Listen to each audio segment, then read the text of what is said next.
Hello everyone, स्वागत है आपका सोनिया टीचिंग क्लासेस में। कैसे हैं आप सब? उम्मीद करती हूँ अच्छे होंगे। चलिए स्टार्ट करते हैं आज के वीडियो को। आज हम डिस्कस करेंगे बिहार शिक्षक भर्ती 3.0 का जो री एग्ज़ाम होगा और 4.0 के लिए जीके जीएस के मोस्ट इम्पॉर्टेंट क्वेश्चन। तो वीडियो को बिना स्किप किए अंत तक ज़रूर देखिएगा। चलिए बिना देरी के स्टार्ट करते हैं वीडियो को। पृथ्वी पर सर्वाधिक जैव विविधता वाला स्थान है भूमध्य रेखा, या इसी को विषुवत रेखा कहते हैं, या इसी को उष्णकटिबंधीय क्षेत्र कहते हैं। क्या कहते हैं? उष्णकटिबंधीय क्षेत्र। ध्यान रखिएगा, क्योंकि जो एग्ज़ाम कैंसिल हो गया था 3.0 का, उसमें जैव विविधता वाला क्वेश्चन पूछा गया था। पृथ्वी पर सर्वाधिक जैव विविधता भूमध्य रेखा यानी इक्वेटर पर पाई जाती है। कहाँ पाई जाती है? इक्वेटर पर। इक्वेटर ये है, ध्यान रखिएगा। एक पॉइंट और ध्यान रखिए, भारत में सर्वाधिक जैव विविधता वाला स्थान केरल है। कौन सा है? केरल। केरल की शांत घाटी है और कभी कभी पश्चिमी घाट भी दिया रहता है, तो दोनों को ध्यान रखिएगा। भारत में सर्वाधिक जैव विविधता वाला स्थान केरल, केरल की शांत घाटी और पश्चिमी घाट, इनमें से कोई एक ऑप्शन में रहेगा, और अगर सभी रहेंगे तो उपयुक्त सभी सही होगा। ध्यान रखिएगा। और ये जो भूमध्य रेखा है, इससे हम जब दोनों ध्रुवों की ओर जाएंगे, जैसे देखिए यहाँ पर उत्तरी ध्रुव की ओर गए ना, जब इस ओर जाएंगे तो जैव विविधता घटने लगती है।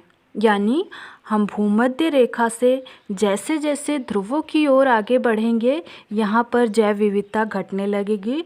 और सब पूछा जाए कि सबसे कम जैव विविधता कहाँ पाई जाती है, तो ध्रुवों पर सबसे कम जैव विविधता पाई जाती है। ध्यान रखिएगा, जैव विविधता से संबंधित सभी पॉइंट्स मैंने आपको बता दिए हैं। और एक पॉइंट ध्यान रखिए, जैव विविधता शब्द दिया था 1985 में। किसने दिया था? WG रोजन ने। किसने दिया था? WG रोजन ने दिया था 1985 में जैव विविधता शब्द, और इसका व्यवहारिक प्रयोग किया था विल्सन ने। शब्द दिया WG रोजन ने, व्यवहारिक प्रयोग किया विल्सन ने। कब किया? 1986 ईस्वी में। ध्यान रखिएगा। अगला देखिए, संविधान में एकल नागरिकता का प्रावधान कहाँ से लिया गया है? कहाँ से लिया गया है? ब्रिटेन से लिया गया है। ध्यान रखिएगा। और ब्रिटेन से क्या क्या लिया गया है? संसदीय शासन प्रणाली ली गई है, संसदीय शासन प्रणाली और विधि निर्माण प्रक्रिया ली गई है। संसदीय शासन प्रणाली ली गई है और विधि निर्माण प्रक्रिया ब्रिटेन से ली गई है। ब्रिटेन के लिए यूके भी दिया रह सकता है और इंग्लैंड भी, तो ध्यान रखिएगा, कंफ्यूज ना होइएगा, क्योंकि सभी ब्रिटेन के ही नाम हैं। केंद्र और राज्य के बीच शक्तियों के बंटवारे का उल्लेख संविधान की किस अनुसूची में है? किस अनुसूची में है? 7वीं अनुसूची में है। इस अनुसूची में जो सरकार होती है ना, वह कर लगाने के अधिकार का उल्लेख है। यानी सरकार किस किस पर कर लगाएगी, केंद्र कहाँ कर लगाएगी और राज्य सरकार कहाँ कर लगाएगी, इसका उल्लेख है। इसके अंतर्गत 3 सूचियाँ हैं। कितनी सूचियाँ हैं? 3 सूचियाँ। कौन कौन सी हैं? देखिए तीनों। एक है संघ सूची, संघ सूची, दूसरी है राज्य सूची और तीसरी है समवर्ती सूची। कौन सी है? समवर्ती सूची। तो ध्यान रखिएगा, संघ सूची में केंद्र जो है अपने नियम कानून बनाएगा, टैक्स लगाएगा। राज्य सूची में राज्य टैक्स लगाएगा और समवर्ती सूची में दोनों मिलकर नियम कानून बनाएंगे और दोनों टैक्स लगाएंगे। ध्यान रखिएगा। अगला देखिए, अगला है हैदराबाद रियासत का भारत में विलय किस माध्यम से हुआ? किस माध्यम से हुआ है? पुलिस कार्रवाई के माध्यम से। आपसे क्वेश्चन पूछा गया, हैदराबाद रियासत का विलय भारत में किस माध्यम से हुआ? तो पुलिस कार्रवाई के माध्यम से। भाषाई आधार पर गठित होने वाला पहला राज्य है आंध्र प्रदेश। इसका गठन कब हुआ था? 1 अक्टूबर 1953 में हुआ था। ध्यान रखिएगा। क्विक सिल्वर किसे कहते हैं? मरकरी। मरकरी या इसे Hg भी कहते हैं या इसे पारा भी कहते हैं। क्विक सिल्वर मरकरी को कहते हैं, ध्यान रखिएगा। एंटोमोलॉजी किसे कहते हैं? कीटों का अध्ययन एंटोमोलॉजी कहलाता है। किसका अध्ययन एंटोमोलॉजी कहलाता है? कीटों का अध्ययन। और यहीं पर आपको दिया रहे पेलिएंटोलॉजी किसे कहते हैं? तो पेलिएंटोलॉजी होगा जीवाश्म का अध्ययन। पेलिएंटोलॉजी जीवाश्म का अध्ययन होगा। एंटोमोलॉजी कीटों का अध्ययन। दोनों सिमिलर हैं तो ध्यान रखिएगा। अगला देखिए, सरकारिया आयोग का संबंध किससे है? केंद्र राज्य संबंध से है सरकारिया आयोग का संबंध।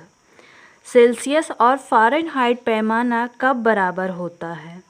-40 डिग्री पर बराबर होता है सेल्सियस और फ़ारेनहाइट पैमाना। विश्नोई आंदोलन का नेतृत्वकर्ता कौन है?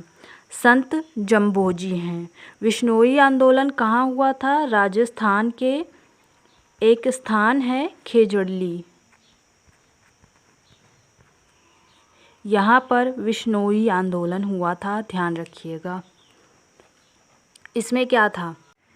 इसमें था अमृता देवी विश्नोई अपनी तीनों पुत्रियों के साथ वृक्षों की रक्षा के लिए अपनी जान दे दी थी, इसीलिए यह आंदोलन हुआ था, ध्यान रखिएगा। किस केस में आरक्षण सीमा 50% तय की गई है? इंदिरा साहनी केस। इंदिरा साहनी केस कब हुआ था? 1992 में। ध्यान रखिएगा, ये वाला केस कब हुआ था? 1992 में हुआ था। और ये आर्टिकल 16 में लिखा गया है कि आरक्षण की सीमा 50% होगी, ध्यान रखिएगा। अगला देखिए, द इंडिपेंडेंट पत्रिका किसकी है? मोतीलाल नेहरू की है। किसकी है? मोतीलाल नेहरू की। फॉरवर्ड ब्लॉक की स्थापना कब हुई थी? 1939 में हुई थी। किसने की थी? सुभाष चंद्र बोस ने, ध्यान रखिएगा। भारत छोड़ो आंदोलन के दौरान समांतर सरकार का गठन किसने किया था? चित्तू पांडे ने किया था। कहाँ पर किया था? उत्तर प्रदेश के बलिया जिले में। बलिया जिले में भारत छोड़ो आंदोलन के दौरान समांतर सरकार का गठन चित्तू पांडे ने किया था। द इंडियन स्ट्रगल पुस्तक किसकी है? सुभाष चंद्र बोस की है। भारत छोड़ो आंदोलन प्रस्ताव कब पारित हुआ था?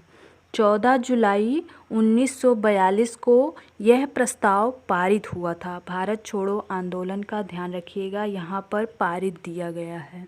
और इसकी शुरुआत कब हुई थी? इसकी शुरुआत हुई थी 8 अगस्त 1942 को। पारित तो ये 14 जुलाई 1942 को हो गया था और इसकी शुरुआत हुई थी 8 अगस्त 1942 को। कहाँ से हुई थी? बम्बई के ग्वालियर टैंक मैदान से हुई थी, ध्यान रखिएगा। अगला देखिए, राष्ट्रीय जलमार्ग 1 कहाँ से कहाँ तक है? प्रयागराज से हल्दिया तक है राष्ट्रीय जलमार्ग 1। इसकी लंबाई कितनी है? 1620 किलोमीटर। इसकी लंबाई है 1620 किलोमीटर। यह जो है देश का सबसे बड़ा राष्ट्रीय जलमार्ग है, ध्यान रखिएगा। आपसे क्वेश्चन पूछा जाए कि भारत का सबसे बड़ा राष्ट्रीय जलमार्ग कौन सा है, तो राष्ट्रीय जलमार्ग 1 है, जो कहाँ से कहाँ तक है? प्रयागराज से हल्दिया तक है। भारत में वायु परिवहन की शुरुआत कब हुई थी? 1911 ईस्वी में हुई थी। कब हुई थी? 1911 ईस्वी में। और कहाँ से कहाँ तक हुई थी? यह तो आपको पता होगा, लेकिन इसका ईयर ध्यान रखिए। 1911 ईस्वी में भारत में वायु परिवहन की शुरुआत हुई थी। कब हुई थी? इलाहाबाद से नैनी के बीच जो विश्व की सर्वप्रथम विमान डाक सेवा की शुरुआत हुई थी, वही है भारत में वायु परिवहन की शुरुआत 1911 में। विश्व में सर्वप्रथम व्यवस्थित जनगणना किसने कराई? किसने कराई? स्वीडन ने कराई। कब कराई? 1749 में। ध्यान रखिएगा इसका ईयर भी, 1749 में ये पहली बार जनगणना हुई थी। और दशकीय जनगणना की शुरुआत किसने की थी? अमेरिका ने की थी। आपसे क्वेश्चन पूछा जाए कि दशकीय जनगणना की शुरुआत किसने की थी? अमेरिका ने की थी, 1790 में की थी। यह भी ध्यान रखिएगा, सभी पॉइंट मोस्ट इम्पॉर्टेंट हैं। 2011 की जनगणना के अनुसार भारत की कुल जनसंख्या विश्व की कुल जनसंख्या का कितना प्रतिशत है? 17.5% है। और भारत की जनसंख्या कितनी है? 1,21,08,54,977 इतनी है, ध्यान रखिएगा। अगला देखिए, नरसिम्हन समिति का संबंध किससे है? नरसिम्हन समिति का संबंध है बैंकिंग सेक्टर से, यानी बैंकिंग क्षेत्र में सुधार के लिए नरसिम्हन समिति का गठन किया गया था। वित्त आयोग का उल्लेख संविधान के किस अनुच्छेद में है? 280 में है। वित्त आयोग के पहले अध्यक्ष थे के.सी. नियोगी। कौन थे? के.सी. नियोगी, ध्यान रखिएगा, वित्त आयोग के पहले अध्यक्ष। भूमध्य सागरीय वनों को क्या कहा जाता है? चैपरल कहा जाता है भूमध्य सागरीय वनों को। भूमध्य सागरीय वनों को चैपरल कहा जाता है। भूमध्य सागरीय क्षेत्र जो है खट्टे फलों के लिए फेमस है। ये वाला क्वेश्चन पूछा गया है कि भूमध्य सागरीय क्षेत्र किस लिए फेमस है? खट्टे फलों के लिए फेमस है। रॉकी पर्वत कहाँ स्थित है? उत्तरी अमेरिका में। रॉकी पर्वत की सबसे ऊंची चोटी है माउंट मैकिनले। कौन सी है? Mount McKinley. और यही उत्तरी अमेरिका की भी सबसे ऊंची चोटी होगी। आपसे क्वेश्चन पूछा जाए उत्तरी अमेरिका की सबसे ऊंची चोटी माउंट मैकिनले, रॉकी पर्वत की सबसे ऊंची चोटी माउंट मैकिनले, और ये कहाँ स्थित है? उत्तरी अमेरिका में। 2011 की जनगणना का आदर्श वाक्य क्या था? हमारी जनगणना हमारा भविष्य। 2011 की जनगणना का आदर्श वाक्य है हमारी जनगणना हमारा भविष्य। और इसका जो शुभंकर था वह एक प्रगणक शिक्षिका थी। शुभंकर भी कभी कभी पूछा जाता है, तो 2011 की जनगणना के शुभंकर थी प्रगणक शिक्षिका, ध्यान रखिएगा। अगला देखिए, अगला है अभ्यास प्रश्न। निम्नलिखित में से भारत में कौन सा स्थान जैव विविधता हॉटस्पॉट है? अरावली, पश्चिमी घाट, नंदा देवी। उपर्युक्त में से एक से अधिक, उपर्युक्त में से कोई नहीं। आपने वीडियो ध्यान से सुना होगा, तो मैंने इसे वीडियो में डिस्कस किया है। इसका आंसर आप लोग कमेंट सेक्शन में ज़रूर बताइएगा। और ये जो एग्ज़ाम रद्द हो गया है बीपीएससी वाले का, उसी में ये क्वेश्चन आया था एज इट इज़। वीडियो कैसे लगा यह भी बताइएगा। वीडियो पसंद आया तो वीडियो को लाइक कीजिए, अपने दोस्तों के साथ शेयर कीजिए, और ऐसे ही कम समय में ज़्यादा क्वेश्चन वाले वीडियोस देखने के लिए चैनल को ज़रूर सब्सक्राइब कीजिए, क्योंकि इससे आपका क्विक रिवीजन हो जाएगा। बड़े बड़े वीडियो तो आपने यूट्यूब पर बहुत सारे देखे होंगे, लेकिन शॉर्ट वीडियो में मैं आपके लिए इतना कुछ दे रही हूँ, तो आप लोग इसे शेयर ज़रूर कीजिए। Thank you friends.